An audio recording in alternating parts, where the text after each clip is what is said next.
Je viens présenter la déclaration qui contient le message du peuple congolais et le peuple du Kivu à l'intention de Monsieur le gouverneur, mon général, gouverneur militaire du Nord Kivu.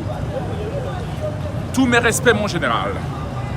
Moi, en qualité d'élu de Goma, représentant du peuple et citoyen congolais libre de s'exprimer, je vous amène le message de la population congolaise.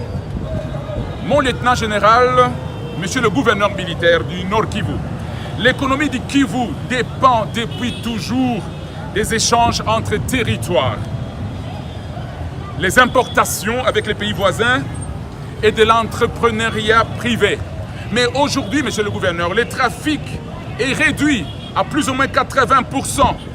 Tous les territoires sont insécurisés et occupés par les groupes armés qui tuent, qui pillent, qui incendient les véhicules, qui incendient les marchandises et tuent les passagers. Le plan de l'ennemi est d'anéantir, d'asphyxier, de détruire et d'anéantir, enterrer le Kivu. C'est la raison pour laquelle le président de la République, Félix Antoine Tshisekedi, a instauré l'état de siège pour la restauration de la paix. Mais les résultats sont connus. Quelques efforts sont à reconnaître, monsieur le gouverneur militaire. Nous devons être objectifs.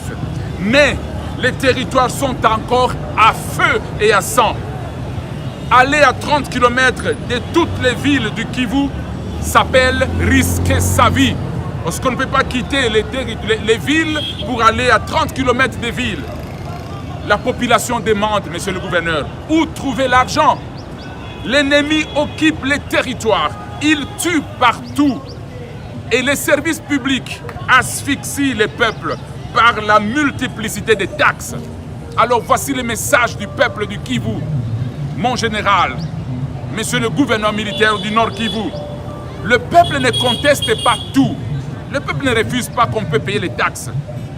Mais l'état de siège est venu pour sécuriser le Nord Kivu. L'état de siège n'est pas venu créer la multiplicité des taxes, monsieur le gouverneur.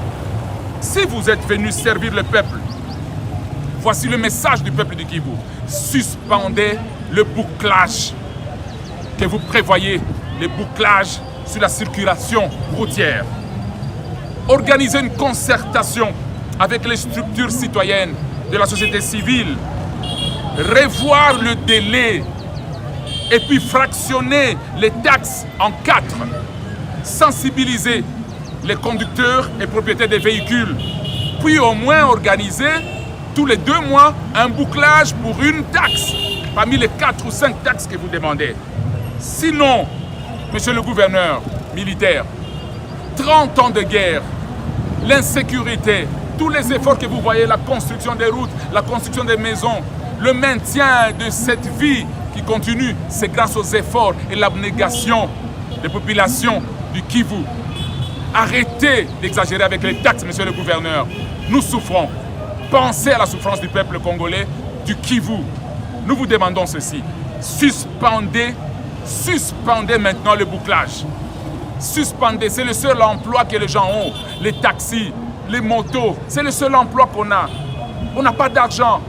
Ces efforts-là, participez aux efforts, suspendez les taxes. Normalement, nous sommes en train de réclamer que la province du Kivu soit déclarée province sinistrée. On ne peut pas payer des taxes dans cet état. Les frontières sont occupées, les territoires sont occupés par l'ennemi. Bunagana, c'est difficile d'y arriver et on ne peut pas traverser, l'ennemi est là. Kassindi, c'est difficile d'y aller. L'ennemi est là. On ne peut pas quitter Goma pour aller au Grand Nord. On ne peut pas quitter Goma pour aller au Grand Sud. On ne peut pas quitter Goma pour aller à Walikale. Et c'est ça, la province. Alors vous réclamez les taxes. D'où viendra l'argent? Excellence, monsieur le gouverneur, le peuple m'a envoyé comme élu. Suspendez les taxes. Arrêtez la multiplicité des taxes. Sinon, toutes les autorités de l'état de siège sont en train d'acheter des villas à Goma et à Kinshasa. Nous avons des preuves. Toutes les autorités de l'état de siège sont en train de devenir des millionnaires à Goma et à Kinshasa. C'est lui qui vous a envoyé faire ce travail, vous a envoyé remettre la sécurité au Nord Kivu. Mais nous ne voyons que la multiplicité des taxes, monsieur le gouverneur. Nous souffrons pire qu'avant, pire qu'avec l'ennemi. Vous êtes Congolais, suspendez les taxes. Je parle au nom du peuple, je m'appelle Hubert Furuguta et je dis, si vous ne le faites pas, je vais me ranger parmi les résistants au profit des intérêts du peuple congolais, du Kivu, qui souffre depuis 30 ans de guerre. Et l'ennemi a toutes les chances. Vous négociez avec l'ennemi, mais vous ne voulez pas écouter le peuple. Je vais me ranger derrière le peuple.